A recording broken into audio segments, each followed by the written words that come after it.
ಸಂವಿಧಾನ ರಕ್ಷಿಸಿ ಪ್ರಜಾಪ್ರಭುತ್ವ ಉಳಿಸಿ ಶಾಸಕ ಆರ್.ವಿ. ದೇಶಪಾಂಡೆ. ಹಳೆಯ ತಾಲೂಕಾ ಬ್ಲಾಕ್ ಕಾಂಗ್ರೆಸ್ ಅಧ್ಯಕ್ಷ ಕೃಷ್ಣ ಪಾಟೀಲ್ ನೇತೃತ್ವದಲ್ಲಿ ಪ್ರತಿಭಟನೆ.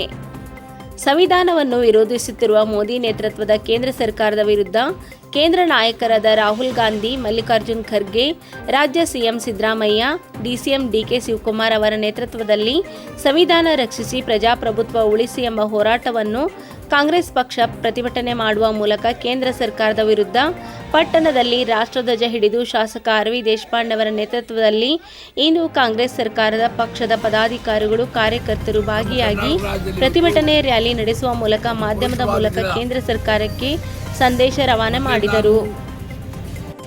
ರಾಷ್ಟ್ರಕ್ಕೆ ತ್ಯಾಗ ಬಲಿದಾನ ಮಾಡಿ ಸ್ವಾತಂತ್ರ್ಯ ಹೋರಾಟದಲ್ಲಿ ಭಾಗವಹಿಸಿ ಈ ರಾಷ್ಟ್ರಕ್ಕೆ ಸ್ವಾತಂತ್ರ್ಯ ಅಂದರೆ ಎಲ್ಲ ಯೋಧರಿಗೆ ನಾನು ನೆನೆಸ್ತಾ ಇದ್ದೇನೆ, ಸ್ಮರಿಸ್ತಾ ಇದ್ದೇನೆ, ಅವರು ಅಭಿನಂದಿಸ್ತಾ ಇದ್ದೇನೆ. ಆದರೆ ಇತ್ತೀಚಿನ ದಿನದಲ್ಲಿ ಭಾರತ ಸರ್ಕಾರ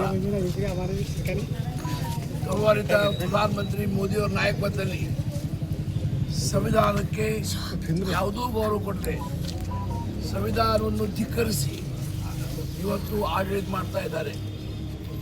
ಅದರ ವಿರುದ್ಧ ಇಡೀ ಕಾಂಗ್ರೆಸ್ ಪಕ್ಷ ನಮ್ಮ ರಾಹುಲ್ ಗಾಂಧಿಯವರ ನಾಯಕತ್ವದಲ್ಲಿ, ಶ್ರೀ ಮಲ್ಲಿಕಾರ್ಜುನ ಖರ್ಗೆ ಅವರ ನಾಯಕತ್ವದಲ್ಲಿ, ರಾಜ್ಯದಲ್ಲಿ ಸಿದ್ದರಾಮಯ್ಯ ಮತ್ತು ಡಿ ಕೆ ಶಿವಕುಮಾರ್ ನಾಯಕತ್ವದಲ್ಲಿ ನಾವು ಈ ಪ್ರತಿಭಟನೆ ಮಾಡ್ತಾ ಇದ್ದೇವೆ.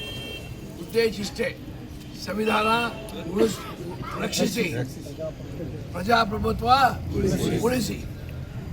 ಏನಂದರೆ ಪ್ರಜಾಪ್ರಭುತ್ವದಲ್ಲಿ ಗಂಡಾಂತರ ಬರುವ ಸಂಭವ ಇದೆ. ಆ ದಿಕ್ಕಿನಲ್ಲಿ ಪ್ರಜಾಪ್ರಭುತ್ವ ಇದ್ದರೆ ಈ ರಾಷ್ಟ್ರದ ಜನರಿಗೆ ಸುಖ, ಶಾಂತಿ, ಸಮೃದ್ಧಿ ಇರ್ತದೆ, ಈ ರಾಷ್ಟ್ರದ ಪ್ರಗತಿ ಇರ್ತದೆ. ಅದರ ಮೇಲೆ ಗಂಡಾಂತರ ಬರುವ ಒಂದು ಸಂದೇಹ, ಸಂಶಯ ಬರುವಂಥ ಹೆಜ್ಜೆ ಈಗಿನ NDA ಸರ್ಕಾರ ಹಾಕ್ತಾ ಇದೆ.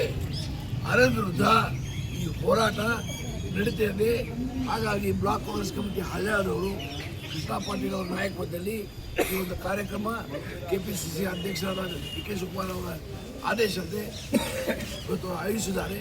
ಅದನ್ನು ಭಾಗವಹಿಸಿ ಸಂವಿಧಾನಕ್ಕೆ ಉಳಿಸಿ ಮತ್ತು ಪ್ರಜಾಪ್ರಭುತ್ವ ಉಳಿಸಿ ಈ ಒಂದು ವಿಚಾರದಲ್ಲಿ ಭಾರತ ಸರ್ಕಾರ ಎಲ್ಲ ನಾಡಿನ ದೇಶದ ಜನರ ಗಮನ ಹರಿಸ್ತಾ ಇದೆ.